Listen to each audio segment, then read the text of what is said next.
Part 8.3, Overview of Web Programming. In this part, so let me quickly go through the, technologies doing the web programming, the basic technologies. All right, the first one, web design languages. All right, we use these languages to do web design. The basic level, HTML. Okay. Yeah, so you are expected to have the basic HTML knowledge. Yeah. So that's why we need a 3010 as the prerequisite of this class. Yeah. CSS, also the basic level. Yeah. The style sheet. Yeah. How to put some good styles on your text. Yeah. You should have that knowledge also. Yeah. So, but based on my experience of this class, some of the students, although they know these things a little bit, but some of them even may not be familiar with. So here I can only give you, this website. You can do some study. w3schools.com. Because this website designed for beginners. All the tutorials, very short, easy to learn, so you can quickly get the ideas and how to use these technologies. Yeah, very easy to understand. Yeah, so for those students who are not familiar with HTML, CSS, actually for this class, we do not need to use much advanced because our main focus is at the server side. We want the server side programming. We do the server side programming. The client side, we do not put most of our time at design. So the design thing is not important. We focus on the features, functionalities, the look, the style, I do not require much. When I assign your programming projects, you only need to meet the requirements regarding the features. Yeah. The specific look, is it look good or not? That's not a main factor in my grading. Yeah. All right. Yeah. So the basic things. Then another important technology, script, client-side scripting language, JavaScript. Yeah. That is an important one. Our server-side programming, we will use JavaScript a lot.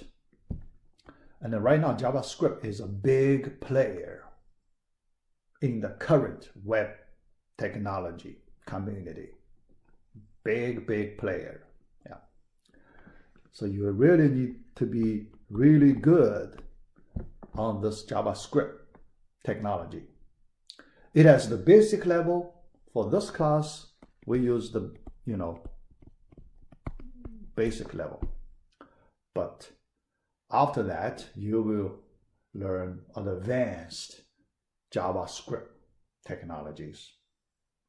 If you have chance in later classes, you need to learn advanced JavaScript technologies. Yeah. But for this class, we only need this. Okay. Yeah. All right.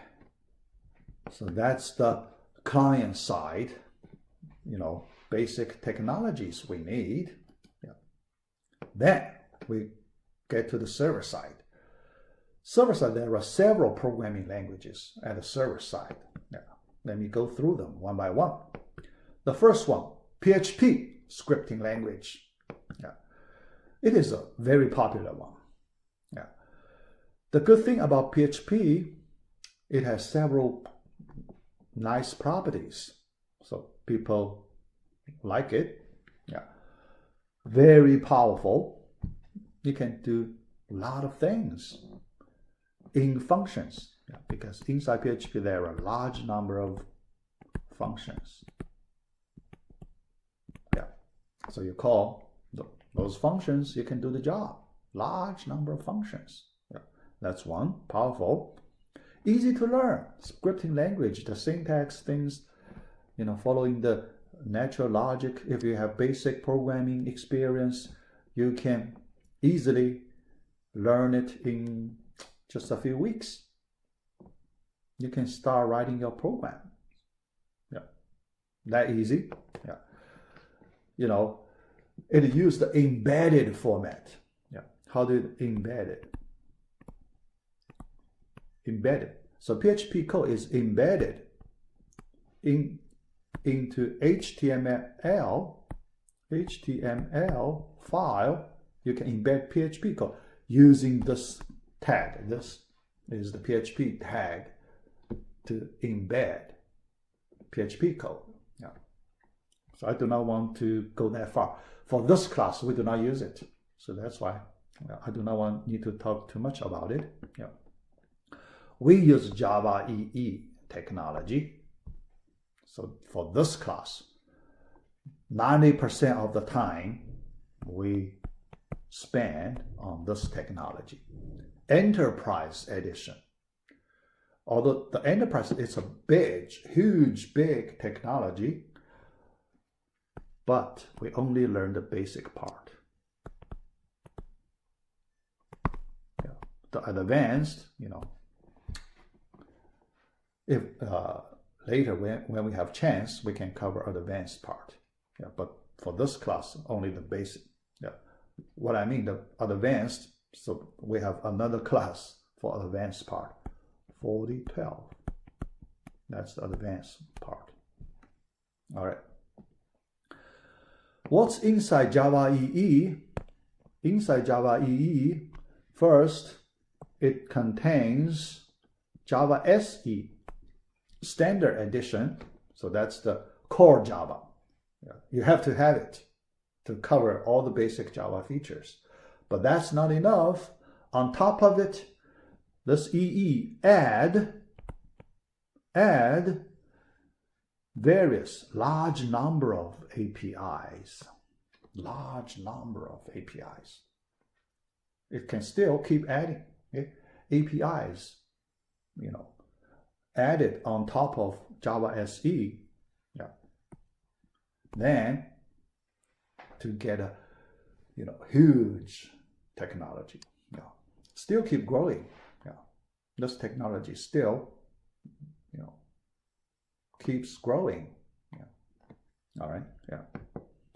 Another one, ASP.NET, Microsoft ASP.NET technology. Okay. Yeah. Another big player on the market. Yeah. So we have to consider it. It's an important player in the business world. Yeah. ASP.NET extend the event-driven model. Here it mentioned this event-driven model of interaction to the web applications. So what's that? Event-driven. This related to the desktop application.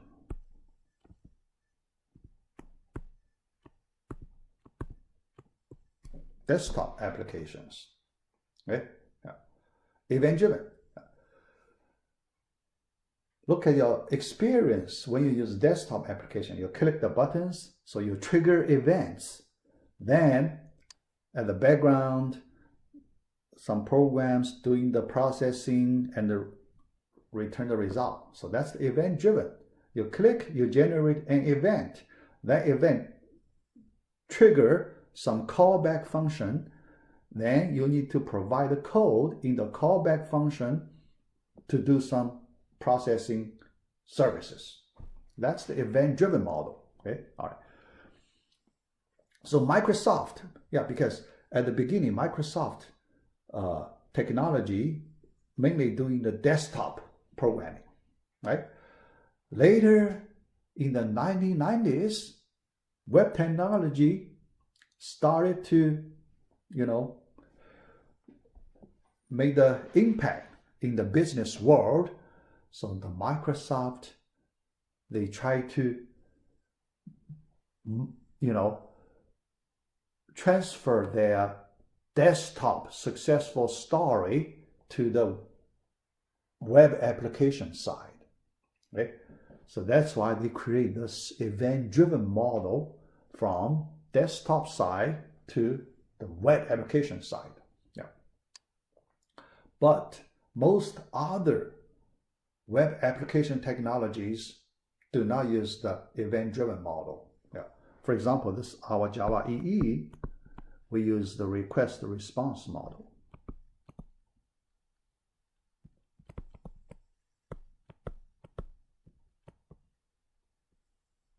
Because request-response model, it is a natural product of HTTP protocol. In order to support HTTP protocol, so automatically you need to make your technique support request-response model. That's different. So every time you send a request, then after data processing, you get a response. So then you render your web page, in your web browser from the response. That model. So it's different from the event-driven model.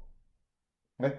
So two different big models in the web technologies. All right. Python. Another important scripting language. Right now, Python becomes more and more popular. One of the biggest reasons behind it, AI, because Python is a perfect language for AI. When you need to do AI, you don't want to do many basic things from scratch. You want to use rich libraries available in the market.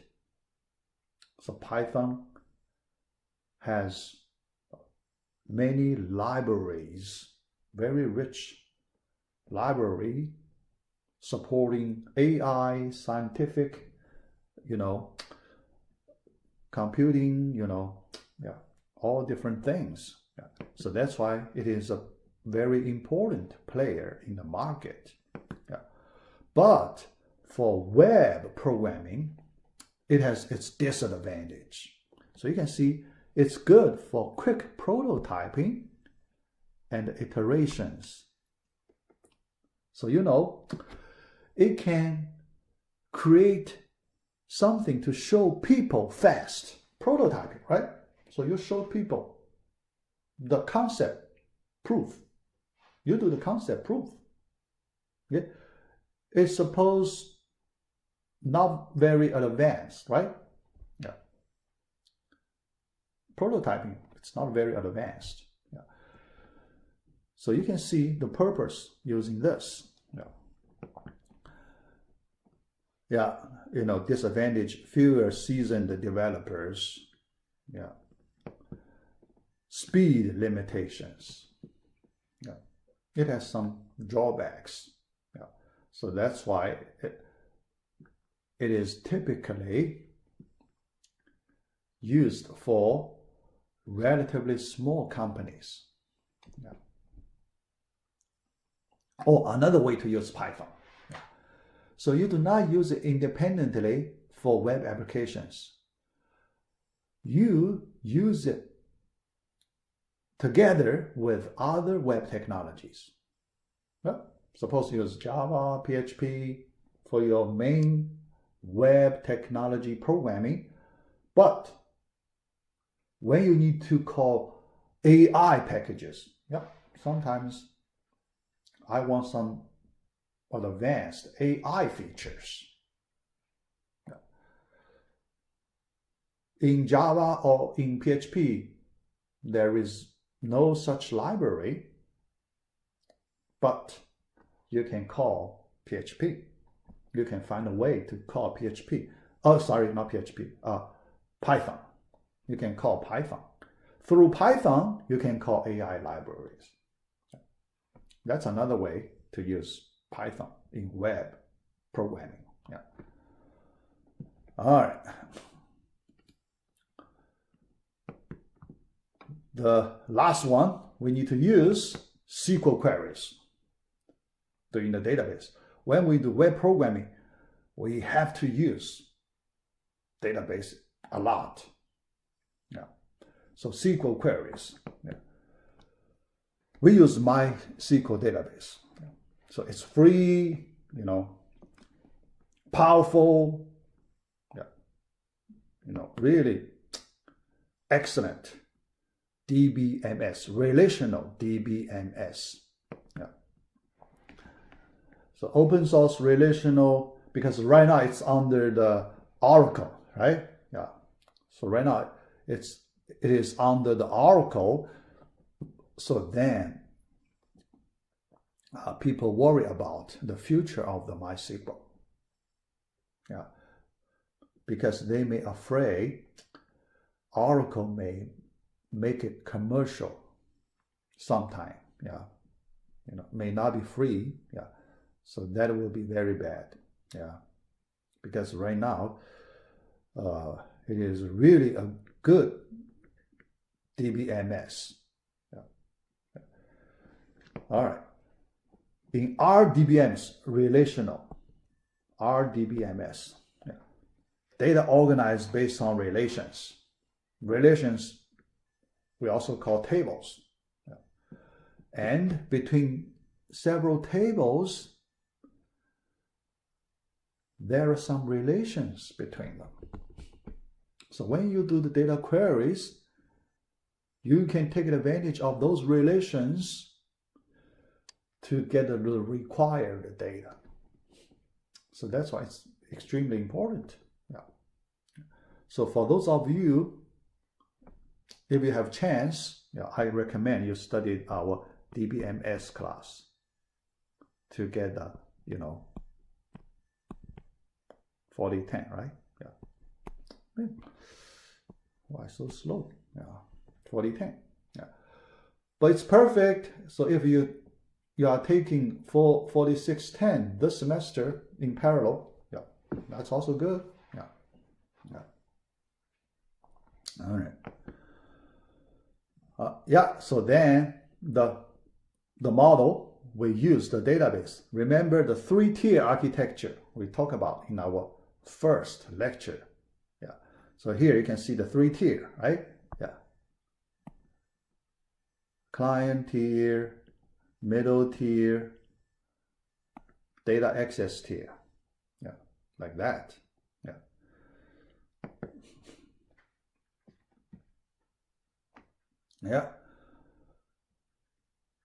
But for this class, we will not do very complicated queries. We just do basic queries. So even those who do not take 4010 database class, you're fine. So don't worry. So we have enough knowledge to do our projects. So don't worry. It's perfectly, no problem. All right. So the most popular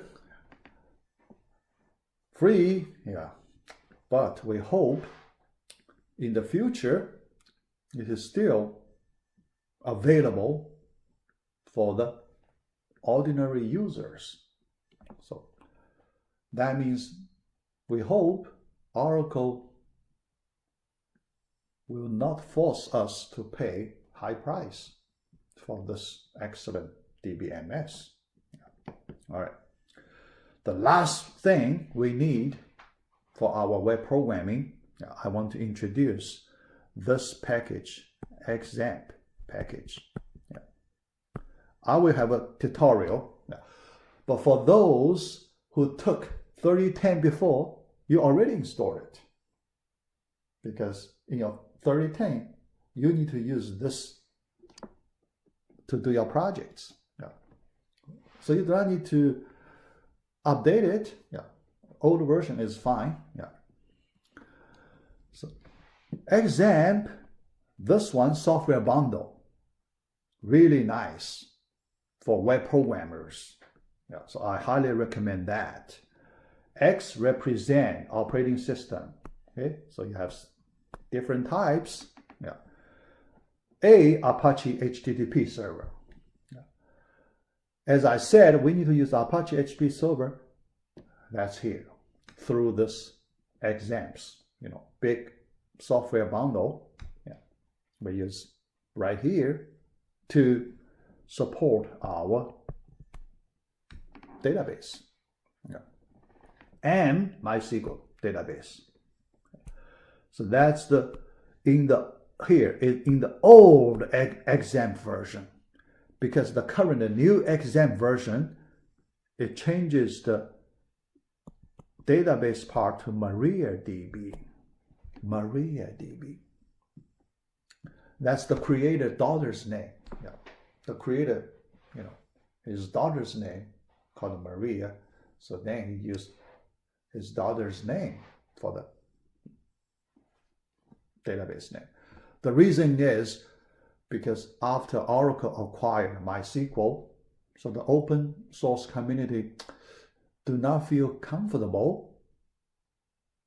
So because they cannot include a product, a software inside, some company, controlled by some company. So that's not good. So replace it by another open source, MariaDB. But for us, as our programmers, MariaDB is different from MySQL, although those people claim almost the same, but based on our experience, many things are different. If we want to use it, there are many problems. We will spend a lot of time to fix those problems.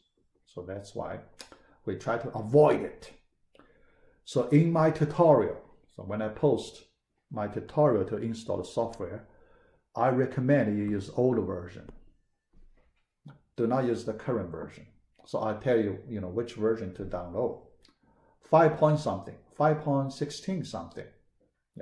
That version.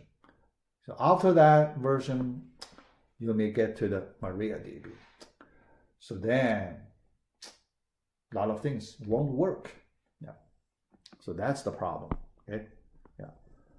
All right. The good thing about this software bundle, you do not need to do any configuration. You just download, install it, then you start this control panel. This is the control panel of XAMPP. When you need to use it, you start this control panel, you click start button. Okay? Start button. Then running, Apache running, MySQL running. So then you can do the database programming. Here for this class, only when we need to use database server, we start it. If we do not use database server, we do not need to start it. Okay, All right. So then other things. Perl we do not use. Okay, All right. So after that, then we can start learn our basic Java web technology. All right. So that's our part 8.3.